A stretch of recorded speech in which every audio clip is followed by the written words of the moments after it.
کچھ چھپی ہوئی چیزیں ہیں جو آپ کو پتہ بھی نہیں ہیں، وہ ہمارے ساتھ بھی ہو سکتی ہیں، آپ کے ساتھ بھی ہو سکتی ہے۔ سرکار غریب نواز رضی اللہ تعالیٰ عنہ کا باغیچہ تھا، ابھی آپ سفر پر گئے نہیں تھے، اس وقت آپ کا جو والد گرامی کا دیا ہوا باغیچہ تھا اس کی آپ دیکھ بھال کرتے تھے، لیکن ہوتا کیا تھا، دن بھر حضرت سرکار غریب نواز رضی اللہ تعالیٰ عنہ قرآن کی تلاوت کرتے رہتے، باغیچے میں بیٹھ کر تیزی سے قرآن پڑھتے رہتے تھے تنہا۔ لیکن ان کے ساتھ ایک الگ معاملہ ہوتا تھا، وہ فجر میں جیسی آتے تھے تو باغیچے کی پوری صفائی کی گئی ہوتی تھی، سارے پتے جو جھڑے ہوتے تھے، کچرا جو بھی ہے وہ سب جمع کر کے کوئی اٹھا کر کے ختم کر دیا ہوتا تھا۔ تو سرکار غریب نواز رضی اللہ تعالیٰ عنہ فرماتے ہیں میں روز دیکھتا ہوں کہ کون خادم ہیں جو میرا کام کر کے چلے جاتے ہیں، باغیچہ پورا صاف کر کے چلے جاتے ہیں۔ دیکھا، آس پاس والوں سے پوچھا تو کوئی آتا نہیں ہے، لیکن باغیچہ صبح بالکل صاف رہتا ہے، پورا کچرا جھاڑا ہوا ہوتا ہے۔ تو ایک دن آپ تہجد کے بعد سیدھے آ گئے باغیچے کے اندر، فجر کی اذان اور نماز سے پہلے ہی، کہ دیکھتے ہیں تو جیسی آپ باغیچے میں آئے تو کچھ لوگ جھاڑ رہے ہیں اور کچرا جھاڑ رہے ہیں اور سب جمع کر رہے ہیں۔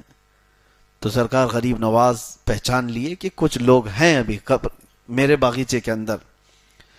تو آپ نے زور سے آواز دی کہ کون لوگ ہیں جو میری اجازت کے بغیر اندر آئے؟ تو کچھ لوگ چلتے ہوئے جھاڑو چھوڑ کر کے آئے، وہ انسان نہیں، وہ جنات کی جماعت تھی، وہ جنات کی جماعت تھی۔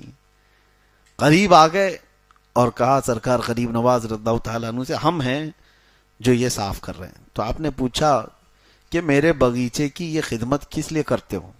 توجہ، جس کے لیے میں نے بتایا۔ جنات یہ کہتے ہیں کہ سرکار آپ روزانہ قرآن کی تلاوت کرتے ہیں جو بیٹھ کر کے یہاں پر، ہم سن سن کر کے اپنی تجوید درست کرتے ہیں، ہم کو قرآن پڑھنا آ گیا آپ کے بلند آواز سے، قرآن پڑھنے کی وجہ سے۔ تو آپ ہمارے استاد ہوئے تو استاد کے گھر کا یا باغیچے کا کچرا تو صاف کرنا یہ شاگرد کی شان ہے۔ تو میں یہاں یہ کہہ رہا ہوں قرآن پڑھو، تمہارے گھر کے بھی کام جنات کر کے چلے جائیں گے۔ قرآن پڑھو۔ اور کچھ لوگ تو موکل حاضر کرنے کے لیے پتہ نہیں چلے کر رہے ہیں، اور چلے کر رہے ہیں، ایک دن ان کا سر گھوم گیا تو پھر زندگی بھر گھوم جائے گا، کوئی جن اٹھا کے پٹک کے چلا گیا۔ آپ یہ مت سمجھو کہ جنات ہمارے سے زیادہ طاقتور ہیں۔ کچھ لوگوں کے دماغ میں یہ بات چلتی رہتی ہے جنات حاصل کرنا ہے، اور کسی بابا نے کہہ دیا کہ میرے پاس 70 موکل ہیں تو اس کے پاس بھیڑ لگ گئی۔ موکل کا مطلب وہی جنات حاضر ہے، تو لوگوں کو ایسا لگتا ہے کہ یہ کبھی بھی حکم دے دے گا تو جنات جائیں گے، پورا ایکسس بینک اٹھا کر کے لے کے آ جائیں گے، ہاں کوئی بینک کو پورا تالا توڑ کے لے کے آ جائیں گے۔ اگر ایسی ہی ہوتا تو کوئی بینک ہی موجود نہیں ہوتی، سارے بابا لوگ جنات کو حکم دے کر سب تجوریاں اٹھا رہے ہوتے ہیں۔ بلکہ حقیقی بات یہ ہے کہ جنات انسانوں سے زیادہ طاقتور نہیں ہیں، اگر وہ طاقتور ہوتے تو اللہ تمہیں اشرف المخلوقات کیوں کہتا؟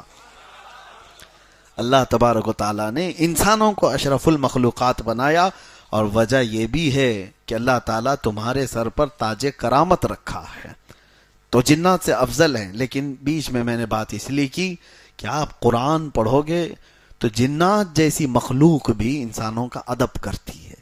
اللہ تبارک و تعالیٰ کہنے سننے سے زیادہ عمل کی توفیق عطا فرمائے۔ قرآن پاک جتنا ہم نے پڑھا ہے اس پر بھی عمل کی توفیق عطا فرمائے اور اسے سمجھنے کی توفیق عطا فرمائے۔ رب تبارک و تعالیٰ قرآن کے لیے ہمارے سینوں کو کشادہ فرمائے۔ وصلی اللہ تعالیٰ علی خیر خلقہ محمد وآلہ واصحابہ اجمعین، وآخر دعوانا ان الحمد للہ رب العالمین۔